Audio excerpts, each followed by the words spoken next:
Welcome to Global Trends. Please subscribe and hit the bell icon for more breaking updates. A new chapter in global economics has just been written, not in Washington or Beijing, but in Berlin. Canadian Prime Minister Mark Carney and German officials have announced a landmark multi-billion-dollar partnership focused on critical minerals for the future. This is more than a trade deal, it's a strategic pivot, signaling that middle powers are forging their own alliances to secure economic futures. The timing is no accident. As the U.S. pursues an America First policy, Canada is looking east, building a resilient supply chain for green technology and advanced manufacturing. This partnership is about shared vision, a decarbonized future and strategic autonomy. Both sides know the green transition depends on secure supplies of lithium, copper and rare earths, materials the West has long outsourced to China. Now that dependency is being dismantled. Canada positions itself as a reliable supplier, and Germany is ready to invest. This pact challenges the idea that the world must choose between American or Chinese leadership. Instead, it offers a third way: democracies collaborating for a stable, sustainable economic system. It's about building the industrial foundations for the next century, controlling future technologies and reaping the benefits. As Canada and Europe join forces, they're not just securing minerals, they're securing their place in the global economy. So, what's actually in this agreement? At its core are three major commercial deals forming the Canada-Germany Minerals Corridor. The biggest ROCTEC Lithium, a Canadian company, will build a lithium hydroxide converter in Germany, producing enough battery-grade lithium for 500,000 electric cars each year. The facility will run on renewable energy, setting a new standard for sustainable lithium production in Europe. ROCTEC is also planning a sister facility in Ontario, ensuring both continents benefit from processing and refining. The partnership goes beyond lithium. Troilus Gold will supply gold-copper concentrate from Quebec to a major German smelter, and Torngat Metals will provide rare earths to a German magnet manufacturer. These deals are the result of a G7 action plan to counter China's dominance in critical minerals. The focus isn't just on extraction but on developing midstream technologies, processing, refining and recycling, to add value and create jobs. By building these capabilities in both Canada and Germany, the economic benefits and innovation are shared across the Atlantic. This is a truly symbiotic relationship, creating a closed-loop, green and secure supply chain. To grasp the deal's significance, consider the role of critical minerals today. Lithium, cobalt, copper and rare earths are the new oil, essential for progress, industry and geopolitical power. Every electric vehicle, wind turbine and solar panel depends on them. Lithium powers batteries for cars, phones and energy storage. Demand is set to skyrocket as the world moves away from fossil fuels. The global market for critical minerals could reach $770 billion by 2040. Rare earths, though less known, are vital for magnets in EV motors, wind turbines, and high-tech devices. For years, the world depended on China for these elements, creating a strategic vulnerability. The Canada-EU deal aims to change that, investing in the full supply chain, from mine to magnet, to build a self-sufficient, sustainable ecosystem. Controlling these resources is now as crucial as controlling energy itself. For decades, China has dominated the global market for critical minerals, not just by mining but by controlling the complex processing and refining stages.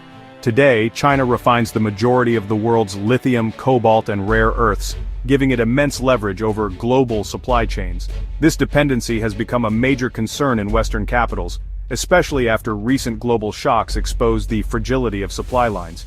The Canada-Germany Minerals Pact is a decisive move to break these chains and build a parallel supply rooted in democratic values and environmental standards. The goal isn't to cut China out, but to create a viable alternative that reduces its coercive power. By developing their own mining, processing and recycling, Canada and the EU can ensure stable supplies insulated from geopolitical shocks. This is strategic autonomy in action, ensuring the green transition can't be held hostage by a single country. The new ROCTEC facility in Germany, powered by clean energy, exemplifies this secure, sustainable model. The Canada-EU corridor is built on sustainability and transparency, setting a higher standard for ethical, environmentally friendly minerals. This approach aligns with climate goals and offers a competitive advantage in a world increasingly focused on ESG principles. Clean, democratic minerals can command premium prices and greater public support. The West is rewriting the rules of resource competition. As Canada and Europe build new bridges, the US risks isolation. Under President Trump, America's industrial policy, defined by tariffs and transactional diplomacy, has strained relationships with allies, including Canada. Ironically, US pressure has pushed Canada to seek more reliable partners in Europe. The minerals deal with Germany is a direct result of this diplomatic drift. The US now faces being strategically cornered in the global race for critical minerals. While it recognizes China's dominance, its nationalistic response has failed to build the coalitions needed for a real alternative. No single country can build a resilient supply chain alone. It requires international cooperation and shared investment. Instead of collaborating with Canada, US policies have encouraged Canada to look overseas. Canadian lithium, copper, and rare earths that could have fed a North American supply chain are now committed to Europe.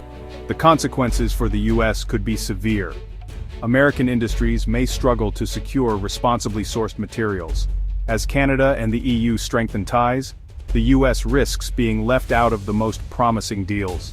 The world isn't waiting. The race for future resources is on. By alienating its friends, the US may end up watching from the sidelines. The Minerals Agreement is just the flagship of a broader Canadian industrial strategy.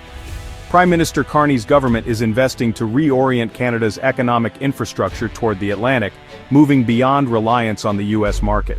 The Port of Churchill in Manitoba is being redeveloped to export liquefied natural gas and other resources directly to Germany.